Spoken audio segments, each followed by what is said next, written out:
ಸ್ನೇಹಿತರೆ ನಮಸ್ಕಾರ. ಚರಿತ್ರೆ ಮತ್ತೊಂದು ವಿಡಿಯೋಗೆ ನಿಮಗೆಲ್ಲ ಪ್ರೀತಿಯ ಸ್ವಾಗತ. ಇದನ್ನೇನು ಹುಚ್ಚುತನ ಅಂತೀರೋ, ಅತಿರೇಕದ ವರ್ತನೆ ಅಂತೀರೋ, ಅಥವಾ ಅಧಿಕಾರದ ಅಮಲು ಅಂತೀರೋ, ಹಾಸ್ಯ ಅಂದುಕೊಂಡು ಸುಮ್ಮನಾಗ್ತೀರೋ ಅದು ನಿಮಗೆ ಬಿಟ್ಟಿದ್ದು. ಆದರೆ ಆಡಳಿತಗಾರನೊಬ್ಬ ಹೇಗಿರಬಾರದು ಅನ್ನೋದಕ್ಕೆ ಬಹುಶಃ ಇವರೇ ರೋಲ್ ಮಾಡೆಲ್. ಅಷ್ಟರ ಮಟ್ಟಿಗೆ ಪ್ರೆಸಿಡೆಂಟ್ ಡೊನಾಲ್ಡ್ ಟ್ರಂಪ್ ತಮ್ಮ ಮಿತಿಯನ್ನ ಮೀರಿ ನಡೆದುಕೊಳ್ತಾ ಇದ್ದಾರೆ. ನಿನ್ನೆ ಮೊನ್ನೆವರೆಗೂ ತೆರಿಗೆ ಅಸ್ತ್ರವನ್ನ ಅಮೆರಿಕಾದ ಅಭ್ಯುದಯಕ್ಕೆ ಅಂತ ತಿಪ್ಪೆ ಸಾರ್ತಿದ್ದ ಆಸಾಮಿ ಇದೀಗ ಅದನ್ನ ತಮ್ಮ ವೈಯಕ್ತಿಕ ಪ್ರಚಾರದ ತೆವಲಿಗೂ ಅಸ್ತ್ರವನ್ನಾಗಿ ಬಳಸ್ಕೊಳ್ತಾ ಇದ್ದಾರೆ. ಅವರಿಗೀಗ ನೊಬೆಲ್ನ ಹುಚ್ಚು ಹಿಡಿದಿದೆ. ಒಂದು ವೇಳೆ ಅದು ಸಿಗದೆ ಹೋದ್ರೆ ಅವರ ಮಾನಸಿಕ ಸ್ಥಿತಿಯೂ ಕೂಡ ಅಯೋಮಯ ಆಗಬಹುದು.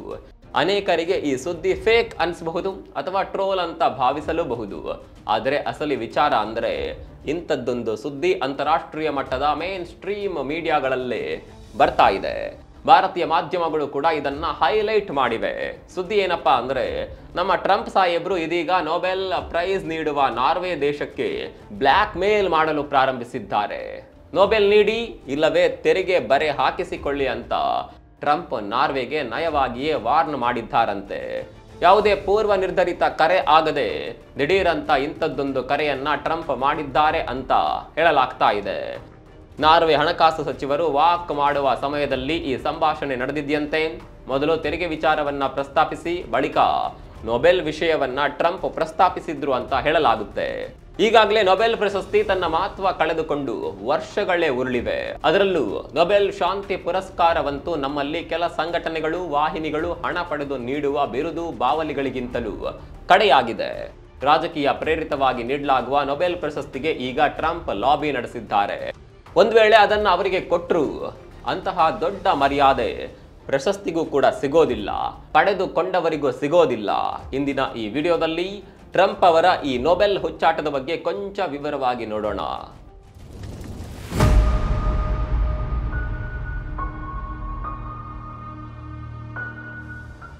ಇಂಥದೊಂದು ಸುದ್ದಿ ಆರಂಭದಲ್ಲಿ ಕಾಣಿಸಿಕೊಂಡಾಗ ಇದೊಂದು ಸುಳ್ಳು ಸುದ್ದಿ ಅಂತಾಲೆ ಎಲ್ಲರಿಗೂ ಅನಿಸಿತ್ತು. ಆದರೆ ಟ್ರಂಪ್ ಅವರ ಹುಚ್ಚಾಟಗಳನ್ನ ಕಂಡವರಿಗೆ ಇದರಲ್ಲಿ ಅಚ್ಚರಿ ಆಗುವಂತದ್ದೇನು ಇರಲಿಲ್ಲ.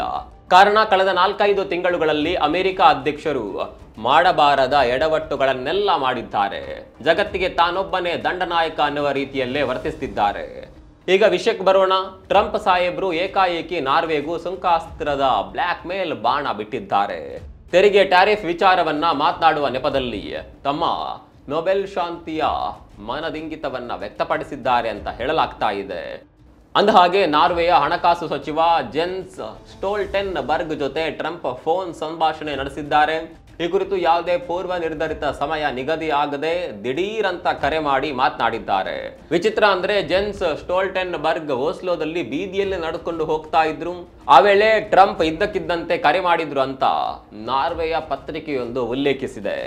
ಈ ಕುರಿತು ಜೇನ್ಸ್ ಸ್ಟೋಲ್ಟೆನ್ಬರ್ಗ್ ಕೂಡ ಪ್ರತಿಕ್ರಿಯೆ ನೀಡಿದ್ದಾರೆ. ಸುಂಕಗಳು ಮತ್ತು ಆರ್ಥಿಕ ಸಹಕಾರದ ಬಗ್ಗೆ ಮಾತನಾಡಿದ್ದೇವೆ, ಆದರೆ ಇದಕ್ಕಿಂತ ಹೆಚ್ಚಿನ ವಿವರಗಳಿಗೆ ನಾನು ಹೋಗ್ಲಾರೆ ಎನ್ನುವ ರೀತಿಯಲ್ಲಿ ಜೇನ್ಸ್ ರಿಯಾಕ್ಷನ್ ನೀಡಿದ್ದಾರೆ.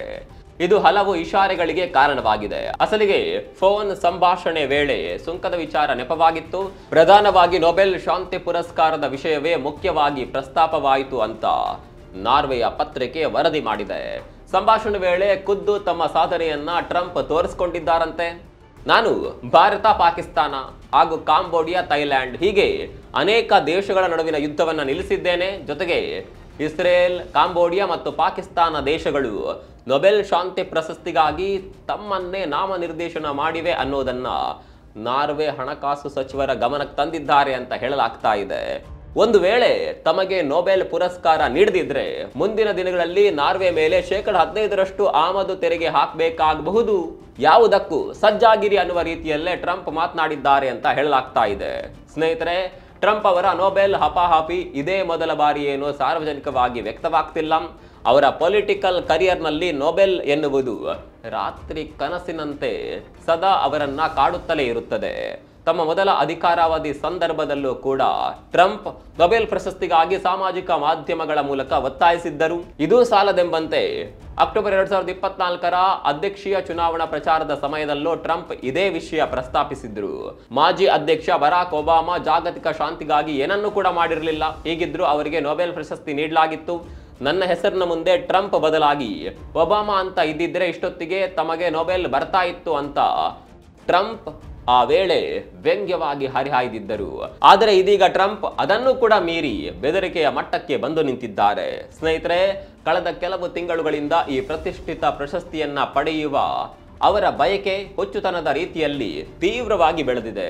ಸಾಮಾಜಿಕ ಮಾಧ್ಯಮಗಳಲ್ಲಿ ಅವರು ತಮ್ಮನ್ನು ಅರ್ಹ ಅಭ್ಯರ್ಥಿ ಅಂತಾಲೆ ಪುನರಾವರ್ತಿತ ಪೋಸ್ಟ್ಗಳ ಮೂಲಕ ಒತ್ತಾಯಿಸುತ್ತಿದ್ದಾರೆ. ಸೋಜಿಗ ಹಾಗೂ ನಗು ತರಿಸುವ ವಿಚಾರ ಅಂದರೆ ಟ್ರಂಪ್ ತಮ್ಮನ್ನು ಶಾಂತಿ ಪ್ರಿಯ ಅಂತ ಹೇಳಿಕೊಂಡಿದ್ದಾರೆ. ಡಜನ್ ಗಟ್ಲೆ ಸಂಘರ್ಷಗಳನ್ನ ಕೊನೆಗಾಣಿಸುವಲ್ಲಿ ತಾವು ಪ್ರಮುಖ ಪಾತ್ರ ವಹಿಸಿದ್ದಾಗಿ ಪದೇ ಪದೇ ಹೇಳ್ತಾನೆ ಇದ್ದಾರೆ. ಭಾರತ ಪಾಕ್ ಯುದ್ಧ ಹೇಗೆ ನಿಂತಿತು ಅನ್ನುವ ಕುರಿತಾಗಿ ಮೋದಿ ಸರ್ಕಾರ ಸಾಕಷ್ಟು ಬಾರಿ ಸ್ಪಷ್ಟೀಕರಣ ನೀಡಿದೆ. ಹೀಗಿದ್ರು ಟ್ರಂಪ್ ಭಾರತ ಮತ್ತು ಪಾಕಿಸ್ತಾನ ನಡುವಿನ ಪರಮಾಣು ಯುದ್ಧವನ್ನ ತಪ್ಪಿಸಿದ್ದು ನಾವೇ ಅಂತ ಹೇಳ್ಕೊಂಡು ತಿರುಗಾಡುತ್ತಲೇ ಇದ್ದಾರೆ. ಇದೊಂದೇ ಅಲ್ಲ, ಟ್ರಂಪ್ ನೊಬೆಲ್ ಹಪಹಪಿತನ ಅವರ ಸೋಷಿಯಲ್ ಮೀಡಿಯಾದಲ್ಲೂ ದೊಡ್ಡ ಮಟ್ಟದಲ್ಲಿ ಕಾಣಿಸಿಕೊಂಡಿದೆ.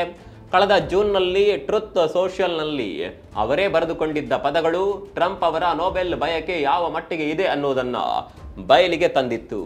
ಭಾರತ ಮತ್ತು ಪಾಕಿಸ್ತಾನ ನಡುವಿನ ಯುದ್ಧವನ್ನ ನಿಲ್ಲಿಸಿದ್ದಕ್ಕಾಗಿ ನನಗೆ ನೊಬೆಲ್ ಪ್ರಶಸ್ತಿ ಸಿಗೋದಿಲ್ಲ.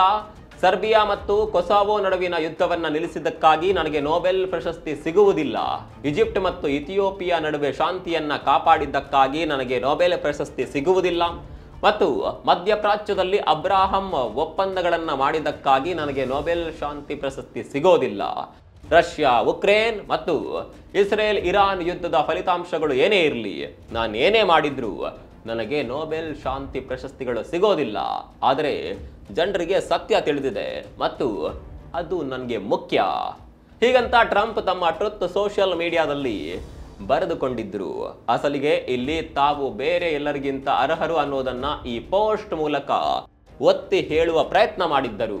ಇನ್ನು ಕೆಲ ದಿನಗಳ ಹಿಂದೆ ಅಷ್ಟೇ ಅಲಾಸ್ಕಾದಲ್ಲಿ ರಷ್ಯಾ ಉಕ್ರೇನ್ ಸಂಬಂಧ ಶಾಂತಿ ಮಾತುಕತೆ ನಡೆದಿತ್ತು. ಖುದ್ದು ಟ್ರಂಪ್ ಮಧ್ಯಸ್ಥಿಕೆಯಲ್ಲಿ ಈ ಸಂಧಾನ ಸಭೆ ನಡೆಸಲಾಗಿದೆ. ಈ ಸಭೆಯ ಫಲಿತಾಂಶದ ಕುರಿತಂತೆಯೂ ಟ್ರಂಪ್ ಮಾತನಾಡಿದ್ದಾರೆ. ಖಾಸಗಿ ವಾಹಿನಿಯೊಂದಕ್ಕೆ ನೀಡಿದ ಸಂದರ್ಶನದಲ್ಲಿ ಮತ್ತೊಮ್ಮೆ ತಮ್ಮ ನೊಬೆಲ್ ಆಸೆಯನ್ನ ಬಿಚ್ಚಿಟ್ಟಿದ್ದಾರೆ. ಜೊತೆಗೆ ರಷ್ಯಾ ಉಕ್ರೇನ್ ಶಾಂತಿ ಒಪ್ಪಂದ ಮಾಡಿಸಿದ್ರೆ ಸ್ವರ್ಗಕ್ಕೆ ಹೋಗ್ತೇನೆ ಅಂತ ಹೇಳುವ ಮೂಲಕ ತಮ್ಮ ಆಸೆಯನ್ನ ನೊಬೆಲ್ನಿಂದ ಸ್ವರ್ಗಕ್ಕೂ ವಿಸ್ತರಿಸಿದ್ದಾರೆ. ವ್ಯಕ್ತಿಗತ ಹೇಳಿಕೆಗಷ್ಟೇ ಇದು ನಿಂತಿಲ್ಲ, ಬದಲಾಗಿ ಮತ್ತೊಂದೆಡೆ ಶ್ವೇತಭವನವನ್ನ ಕೂಡ ತಮ್ಮ ನೊಬೆಲ್ ಗೀಡಿಗೆ ಬಳಸಿಕೊಳ್ತಾ ಇದ್ದಾರೆ. ದುರ್ದೈವದ ಸಂಗತಿ ಅಂದ್ರೆ ಕೆಲ ದಿನಗಳ ಹಿಂದೆಯಷ್ಟೇ ಖುದ್ದು ಶ್ವೇತಭವನದ ಮಾಧ್ಯಮ ಕಾರ್ಯದರ್ಶಿ ಕೆವಿನ್ ಲೆವಿಟ್ ಕೂಡ ಇದನ್ನ ಪ್ರತಿಪಾದಿಸಿದ್ದರು. ಅಮೆರಿಕ ಅಧ್ಯಕ್ಷರಿಗೆ ನೊಬೆಲ್ ಪುರಸ್ಕಾರ ನೀಡುವ ಬಗ್ಗೆ ಪರಿಗಣನೆಗೆ ತೆಗೆದುಕೊಳ್ಳದೇ ಇರೋದು ಸರಿಯಲ್ಲ ಅನ್ನುವ ರೀತಿಯಲ್ಲೇ ಕೆವಿನ್ ಪ್ರತಿಕ್ರಿಯೆ ನೀಡಿದ್ದರು. ಇದು ಸಾಲದೆಂಬಂತೆ ಭಾರತ ಪಾಕಿಸ್ತಾನ ಮಧ್ಯೆ ಶಾಂತಿ ಸ್ಥಾಪಿಸಲು ಟ್ರಂಪ್ ಸುಂಕಾಸ್ತ್ರವನ್ನ ಬಳಸಿಕೊಂಡ್ರು ಅನ್ನುವ ವಿತಂಡ ವಿವರಣೆಯನ್ನ ಕೆವಿನ್ ನೀಡಿದ್ದಾರೆ. ಇದು ಶ್ವೇತಭವನ ಯಾವ ರೀತಿ ಟ್ರಂಪ್ ನೊಬೆಲ್ ಹಪಾಹಪಿತನಕ್ಕೆ ಬಳಕೆ ಆಗ್ತಿದೆ ಅನ್ನೋದಕ್ಕೆ ನಿದರ್ಶನವಾಗಿದೆ. ಸ್ನೇಹಿತರೆ, ಇಲ್ಲಿವರೆಗೆ ಅಮೆರಿಕದ 4 ಅಧ್ಯಕ್ಷರು ಈ ನೊಬೆಲ್ ಶಾಂತಿ ಪುರಸ್ಕಾರಕ್ಕೆ ಭಾಜನರಾಗಿದ್ದಾರೆ. Theodore Roosevelt, Woodrow Wilson, Jimmy Carter ಹಾಗೂ ಟ್ರಂಪ್ ಅವರ ಬಹುಕಾಲದ ನೊಬೆಲ್ ಎದುರಾಳಿ ಬರಾಕ್ ಒಬಾಮಾ ಈ ಪ್ರಶಸ್ತಿ ಪಡೆದುಕೊಂಡಿದ್ದಾರೆ. ಹೀಗಾಗಿ ಹೇಗಾದರೂ ಮಾಡಿ ತಾವು ಕೂಡ ಈ ಪಟ್ಟಿಗೆ ಸೇರಬೇಕು ಅನ್ನೋದು ಟ್ರಂಪ್ ಅವರ ವಾದ. ಅದಕ್ಕಾಗಿಯೇ ಎಂತಹ ಕೆಲಸಕ್ಕಾದರೂ ಇಳಿದೇನು ಅನ್ನೋದನ್ನ ಈ ಮೂಲಕ ತೋರಿಸಿಕೊಂಡಿದ್ದಾರೆ. ಇನ್ನು ಈಗಿರುವ ಸನ್ನಿವೇಶ ಪರಿಸ್ಥಿತಿ ಅನಿವಾರ್ಯತೆಗಳನ್ನ ನೋಡಿದ್ರೆ ನಾರ್ವೆ ಪ್ರಶಸ್ತಿಯನ್ನ ಟ್ರಂಪ್ ಅವರಿಗೆ ದಯಪಾಲಿಸಬಹುದು. ಇದಕ್ಕೆ ಕಾರಣಗಳು ಸಹ ಇಲ್ಲದಿಲ್ಲ. ಅಂದಹಾಗೆ ನೊಬೆಲ್ ಪುರಸ್ಕಾರ ನೀಡುವ ವಿಚಾರದಲ್ಲಿ ನಾರ್ವೆಯ 5 ಸದಸ್ಯರ ತಂಡವೇ ನಿರ್ಣಾಯಕ. ನಾರ್ವೇಜಿಯಾನ್ ನೊಬೆಲ್ ಸಮಿತಿ ಅಂತ ಇದನ್ನ ಕರೆಯಲಾಗುತ್ತೆ. ಈ ಸಮಿತಿಗೆ ಯಾರನ್ನ ಸದಸ್ಯರನ್ನಾಗಿ ಮಾಡಬೇಕು ಅನ್ನೋದನ್ನ ನಾರ್ವೇಜಿಯಾನ್ ಸಂಸತ್ತು ನಿರ್ಧರಿಸುತ್ತದೆ. ಅಂದ್ರೆ ನಾರ್ವೇಜಿಯಾನ್ ಪಾರ್ಲಿಮೆಂಟ್ ಸದಸ್ಯರನ್ನ ನಾಮ ನಿರ್ದೇಶನ ಮಾಡುತ್ತೆ. ಸಹಜವಾಗಿ ಆಡಳಿತ ಪಕ್ಷದ ಪರ ಇರುವವರೇ ಈ ಸಮಿತಿಯಲ್ಲಿರ್ತಾರೆ. ವಿಶೇಷವಾಗಿ ಸಕ್ರಿಯ ರಾಜಕಾರಣದಿಂದ ನಿವೃತ್ತಿಯಾದವರನ್ನೇ ಈ ಸಮಿತಿಗೆ ನೇಮಕ ಮಾಡಲಾಗುತ್ತೆ. ಇದರ ಜೊತೆಗೆ ಆಡಳಿತಗಾರರು ಅಥವಾ ನ್ಯಾಯವಾದಿಗಳನ್ನ ಸಹ ಈ ಸಮಿತಿಗೆ ನಾಮಿನೇಷನ್ ಮಾಡಲಾಗುತ್ತೆ. ಆದರೆ ಗಮನಿಸಬೇಕಾದ ಸಂಗತಿ ಅಂದ್ರೆ ಸಹಜವಾಗಿ ಆಡಳಿತಾರೂಢ ಪಕ್ಷ ಈ ಸಮಿತಿಯ ಮೇಲೆ ಹಿಡಿತ ಹೊಂದಿರುತ್ತೆ. ಹೀಗಾಗಿ ನೊಬೆಲ್ ಪುರಸ್ಕಾರದ ಮೇಲೆ ಅದರ ಪ್ರಭಾವ ಇದ್ದೇ ಇರುತ್ತೆ. ಇನ್ನು ಈ ನೊಬೆಲ್ ಪುರಸ್ಕಾರ ಪಡೆದವರಿಗೆ 175ರಿಂದ 185 ಗ್ರಾಂನ ಚಿನ್ನದ ಪದಕವನ್ನ ಗೌರವಪೂರ್ವಕವಾಗಿ ಪ್ರದಾನ ಮಾಡಲಾಗುತ್ತೆ. ಈ ಹಿಂದೆ ಇದು ಪರಿಪೂರ್ಣವಾಗಿ 24 ಕ್ಯಾರೆಟ್ ಗೋಲ್ಡ್ನಿಂದ ಕೂಡಿತ್ತು. ಆದರೆ ಈಗ ಅದನ್ನ 18 ಕ್ಯಾರೆಟ್ಗೆ ಇಳಿಸಲಾಗಿದೆ. ಪ್ರಶಸ್ತಿ ಮೌಲ್ಯ ಇಳಿದಂತೆ ಪದಕದ ಚಿನ್ನದ ಮೌಲ್ಯವು ಇಳಿದಂತೆ ಕಾಣುತ್ತೆ. ಇನ್ನು ಬಹುಮಾನಿತರಿಗೆ ಒಂದು ಸನ್ಮಾನ ಪತ್ರ ಹಾಗೂ $1 ಮಿಲಿಯನ್ ಮೊತ್ತದ ಹಣ ಸಂದಾಯವಾಗುತ್ತದೆ.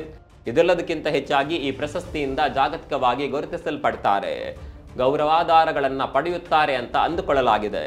ಒಂದು ರೀತಿಯಲ್ಲಿ ಇದು ಜನಪ್ರಿಯತೆ ಸ್ಟಂಟ್ ತರಹ ಇದ್ದಂತೆ. ಇನ್ನು ಇಲ್ಲಿವರೆಗೆ ನೊಬೆಲ್ ಶಾಂತಿ ಪುರಸ್ಕಾರವನ್ನ ಪಡೆದವರ ಬಗ್ಗೆಯೂ ಸಾರ್ವಜನಿಕವಾಗಿ ಅಂತಹ ಒಳ್ಳೆಯ ಅಭಿಪ್ರಾಯ ಏನಿಲ್ಲ. ಅವರು ಯಾವ ರೀತಿಯಾಗಿ ಜಾಗತಿಕ ಶಾಂತಿಗೆ ಕೊಡುಗೆ ನೀಡಿದ್ರು ಅನ್ನೋದಕ್ಕಿಂತ ಆ ಪ್ರಶಸ್ತಿ ಏನನ್ನ ಪ್ರತಿನಿಧಿಸುತ್ತದೆ ಅನ್ನೋದು ಮುಖ್ಯವಾಗುತ್ತೆ.